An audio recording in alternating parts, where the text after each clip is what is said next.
Hey guys, it's Ellie. So this video is for my teens, more middle school and high school. I did a little shout out for my elementary students, and so for all my middle school and high school students out in Karn City ISD, NB ISD, and SCUC ISD that I've been able to work with last year and this year, I really miss you guys and I hope y'all are doing okay. Feel free to comment or reach out to us through here, or those of you that have our number or email, you can do that as well. But this is going to be for my teens, for my older students. Those of you who have already gone through these lessons, we're just going to do a little refresher. The only difference is I'm not able to really ask y'all questions and have y'all tell me how you feel. And so I'm going to work on something for that. Hopefully be able to do a live video and have you guys comment back so that, we can have those conversations like what I used to do for my lessons. But today I'm just going to do part one of my first lesson for healthy relationships. That way I keep it kind of short for you all. You're not having to watch too long of a video. And then I'll just keep going through my lessons like that and doing them in sections, okay? So today we're going to do the first part of my first lesson where I just cover the basics of healthy relationships. Now, the relationships that we're going to be focusing on, like I put over here, what kind, we're going to focus on dating relationships. Some of you may not be in dating relationships. That's perfectly okay. We're going to focus on peers. We're going to focus on family. Now, like I said, for those of you who have already seen my lessons and my other lessons, all of this stuff that we talk about, it's across the board. It's not like you don't have to be in a dating relationship for this to apply to you, right? This stuff applies to, if you have a job with coworkers and as you get older and you do get into dating relationships, or it applies to with peers, with family members, with anyone that you kind of come into contact with and build a connection with, this stuff relates to it. So all of this information is really important. I know sometimes we feel like, oh, I'm not in a relationship, so this doesn't apply to me, but it does apply to you, absolutely. And so I want you to relate it to whatever relationship you want to relate it to, okay? Now, so these are the ones that we're focusing on in our lessons, all right? What we're going to talk about is what's needed today. This is the part where I really love to be able to ask you guys how you feel about this stuff and what it means to you. And so I'm sorry I can't do that. But if you want, leave comments and then I can go back and talk about this stuff. Or if you have questions or feel differently, I've always told you guys, if you feel differently about anything, you're more than welcome to challenge me. I love that because again, like you guys teach me just as much as I'm trying to teach you.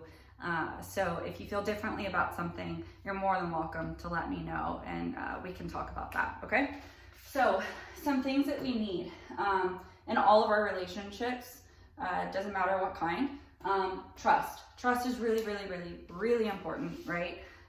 Now, for those of you who are in dating relationships or, the relationships with your peers, sometimes we have this idea, or it's kind of become normalized, that trust means giving them access to your phone or your social media accounts.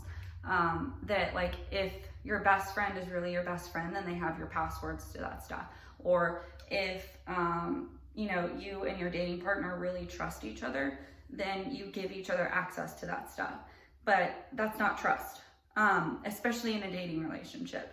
So trust means that in a dating relationship specifically, that you don't need access to your partner's social media accounts or phone, because trusting someone means that that's their personal stuff, right? And you trust that whatever they're doing, whoever they're talking to, whatever they're looking at, that they're making the right choices. That's trust. It doesn't mean snooping through their stuff or having access to that stuff so that you can control who they talk to, what they look at, who follows them, anything like that. That's not actual trust, okay? So I just like to clear that up. It is something that we'll talk about a lot in our lessons because trust is something that's kind of been twisted, like the idea of what it is. So trust means that you trust your partner, you trust your friends, you trust your family members that they're going to make the right decisions, right? It's not us making decisions for them or controlling them, or trying to change them and make them make certain decisions or do certain things. It's trusting that that partner or that friend, whoever it is, that they're going to make that decision on their own. Okay? So trust. Also trusting that you can talk to them, especially like family members or at school with school staff, or friends. You can talk to them about what you're going through, and they're really going to listen to you. They're going to be there for you. They're going to support you. They're not going to make you feel bad for feeling certain things. You know, they're not going to just tell you like, hey, get over it. Especially, I know sometimes after breakups, it hurts. It's a lot. Like you all are going through a lot right now. The age that you're at, all the things that you're experiencing. Some of this stuff, it's the hardest stuff that you've had to experience so far. And so making sure that you have people that you can talk to that will validate how you're feeling, that won't just tell you like, get over it, it's not a big deal. Like there are other people who have it much worse. You know, that doesn't help you, that doesn't make you feel better. So making sure that you have people that you can trust and talk to and know that they'll listen to you, they'll validate how you're feeling, okay? And they'll be there to support you, which is another one of our things, support.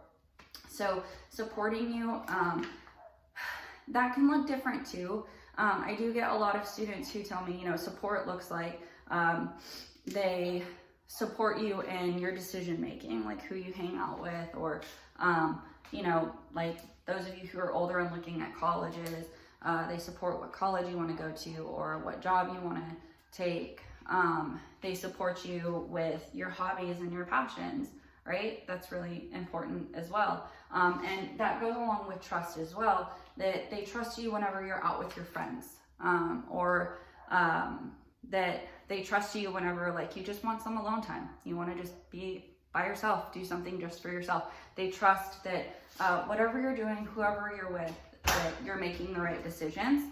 Another one is safety. So safety is really important in our relationships. Now, there's physical safety and there's emotional safety. With you guys later in our other lessons, we get a little bit deeper into things like sexual assault. And so that is something that we'll talk about whenever it comes to the physical safety. But right now, what we're really going to focus on with the physical safety is like making sure that nobody's like crossing your physical boundaries, or nobody is hitting you or pretending to hit you or threatening to hit you or throwing things at you, or even like damaging your own personal property. You know, that can fall under that as well. And then the emotional safety, where you can talk to them about things and they'll listen to you. They're not going to turn it against you or use it against you or go and tell everyone else about it, right?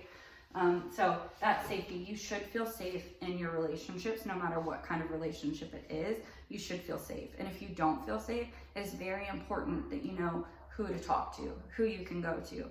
That's something that I'll work on with you guys, is building those connections, especially with adults. I do come across a lot of middle schoolers and high schoolers who don't feel like they have that many adults that they can talk to. So I want you guys to be able to have that. You deserve to be able to have that, especially in a situation where you don't feel safe, whether it's, you know, with another adult or with your peers or with a dating partner. You deserve to have an adult that you can talk to. So that's something that we'll talk about, but you should feel safe in your relationships. That's key. Respect. Now, I love asking you guys, what does respect look like to you? And one of the most common answers that I get from y'all is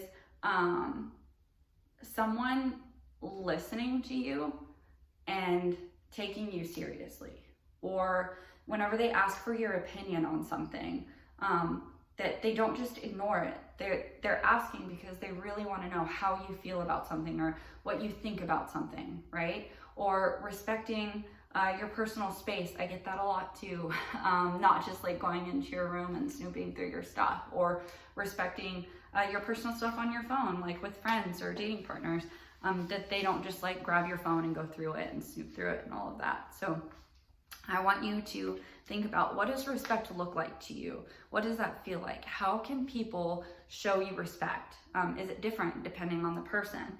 But the reason why we're talking about this is because all of these, they can mean something different to each person. Like for some people, support for them can look just like the emotional support, right? Being able to talk to someone about something. And for others, it's just the support as far as decision making. But it's important for you to know what these things mean to you, how someone can show you support, because one of our other really important things that we need is communication. You know, a lot of the time we just expect people to figure out what we need and what we want and what makes us feel important or loved or cared about or valued or whatever it may be. And that's just not how it works, right? Like people aren't mind readers. And so then whenever someone does something and it upsets us and they keep doing it, but we haven't communicated with them, hey, I don't like that, or hey, could you stop doing this? Well, if we don't communicate that, then how do they know, right? How do they know that it's making us feel uncomfortable or that we don't really like it? So being able to communicate with people, especially those that are closest to us, we should be able to be honest with them and communicate with them what each of these things mean to us, what we need, and asking them, what do you need from me? What can I do for you? Okay? So communication and then honesty, like I said, being able to be honest is really important. That doesn't mean honest in the sense of making someone feel bad about themselves, because that's not really being supportive, right? But being honest in the sense of you can talk about the things that are a little more difficult, that are sometimes awkward or uncomfortable. You can talk about those things because the things that are difficult to talk about, like whenever we get into sexual assault or whenever we get into consent, like really get into like what that is, sometimes it can seem like those conversations are awkward or weird, but that doesn't mean that we don't talk about them because they're still very important topics. So honesty, being able to tell someone like, hey, you're making me feel uncomfortable, or hey, I'm not okay with this, or like setting up boundaries, because that's a word that I have up here, boundaries. That's something that we're going to talk about so much in my lessons with you guys. What is a boundary, and with this lesson and all the other lessons, the way that I'm going to define it is what's okay and what's not okay. So for you to figure out, what are you okay with and what are you not okay with? It will differ depending on each person, but you need to know, what are you okay with and what are you not okay with? And then you need to be able to communicate that to people. If you don't know what you're okay with or what you're not okay with, if you're not aware of that, then how can other people be aware of it? So taking that time to stop and think about, what are you okay with and what are you not okay with? And then what we're going to work on is how to set those boundaries, because it's not something that happens very often in our relationships with people. And so we're going to kind of work through that and talk about how to set those boundaries and kind of what it means in our relationships if we just don't feel comfortable setting boundaries with people. Like, what does that tell us about that relationship with that person if we don't feel comfortable setting boundaries, especially the more important ones? Okay, so these are some of the basic things that we need in any and all of our relationships. Now, the word that I didn't put up here, but I will write it up there right now, is partner. So,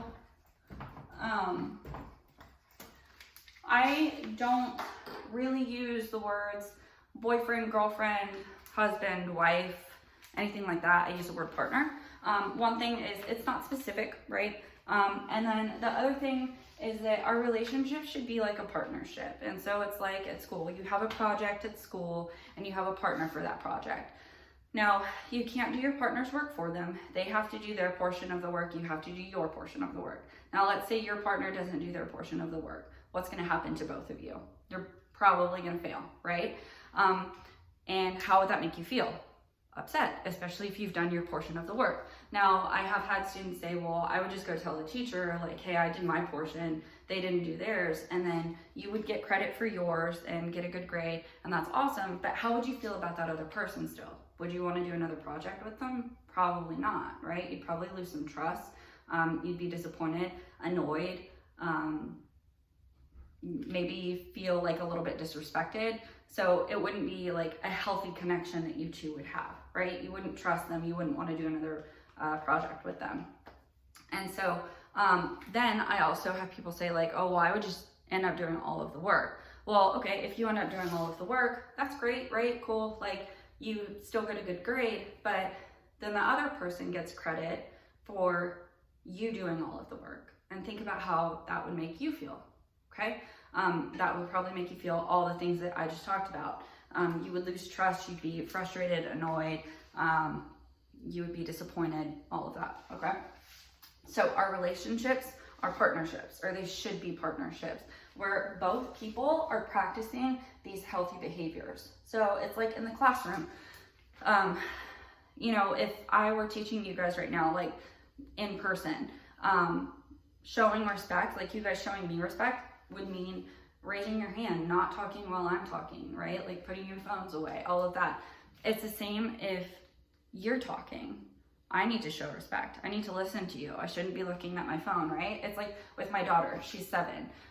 Showing her respect, even though I'm much older than her, I still need to show her respect as well, right? So like if she's talking to me about her day, I shouldn't be on my phone looking at my phone, not really paying attention to her. That's not showing her respect, right? Because I ask the same of her. If I'm going to talk to her about something, I want her to listen. I want her to show me respect and to look at me. So I need to show that to her as well. It's a partnership. So it doesn't matter, family members, peers, school staff, dating partner, whoever it may be, it should go both ways. Now, will it be uneven sometimes? Yeah. You know, sometimes you may have your bad days, your bad weeks, your bad months even, where you're not able to provide as much as possible or as much as you typically would be able to, because you've got so much going on and so much that you're trying to take care of. But communicating that with, you know, your friends, family members, dating partner, whoever it may be, and letting them know, like, hey, I'm going through something right now. Like, I can't really provide this for you. That's okay. But if it's consistent to where one person is providing all of this stuff and then the other person isn't, that's going to be unhealthy. It's going to create an imbalance and an unhealthy relationship. Maybe you won't break up, or maybe you won't stop being friends, but it's definitely not going to be healthy, and it's not going to make you feel good or happy. And just keep in mind that the people that we keep around us, they have a heavy influence on not only our decision making, but how we feel about ourselves, which has a heavy influence on the decisions that we make in our lives and the paths that we take. So you want to make sure that in your relationships, it is more like a partnership where both people are practicing these healthy behaviors, okay? So the last part that I'm going to move on to, the reason why I'm hopping into types of abuse is because in the next lesson that I do with y'all, and I'm sorry about my voice, I just got it back, and so it's a little ugh. But I'm hopping into abuse because my next lesson, I'm going to go through cards, different scenarios or behaviors, and we're going to talk about, are they healthy, are they unhealthy, or are they abusive? And so the 4 types of abuse that we're going to be looking at, physical, mental, emotional, and verbal. Sometimes people ask, like, with the emotional and the mental, what's the difference? So with the emotional, it's more about changing how you feel about things, or controlling how you feel about things, maybe about yourself or about other people. And then with the mental, it's more about like decision making and how you think about things, how you view things, okay? And then a lot of people say sexual. I put sexual in with physical, so we'll talk about that. But these are the 4 types of abuse that we're going to be looking at. Something before I get into the cards in our next lesson, something that I want you to think about is whenever I read the behavior, and I'm going to explain this again, but just, you know, keep it in your mind. Whenever I explain the behavior, if the point behind the behavior is to change how you think, how you feel, or how you act, it's abusive. Okay, so I'm going to say that again. If the point behind this person's behavior is to change how you think about something, or how you think about yourself, how you feel about something, how you feel about yourself, or how you act, then it's abusive. Okay, don't think Like if I read something and you think to yourself, well, I don't care, I would still do whatever I want anyway. Okay, that's cool, that's awesome that it wouldn't affect you, but I still want you to think about the point behind the behavior. Is it to change how you think, how you feel, how you act? Because the whole point of people abusing is to gain power and control in a relationship, no matter what kind of relationship it is. It's someone wanting power and control over another person, which creates that imbalance, which creates unhealthiness, and that's not how a relationship should be, okay? So this was lesson 1 for you guys. Again, I love to hear from you, so please leave a comment. You can call us, you can email us, you can message us through Facebook or Instagram, whatever way you want to contact us. We're still here for you guys. I miss you all. And if there is a video or a subject that you want me to talk about specifically, let me know and I can create one for you. Otherwise, I'm just going to keep going through my lessons, okay? But yeah, again, y'all leave messages, comments, questions, whatever it may be. I miss you guys. I hope y'all are doing okay and staying safe, and I will see y'all soon. All right, bye.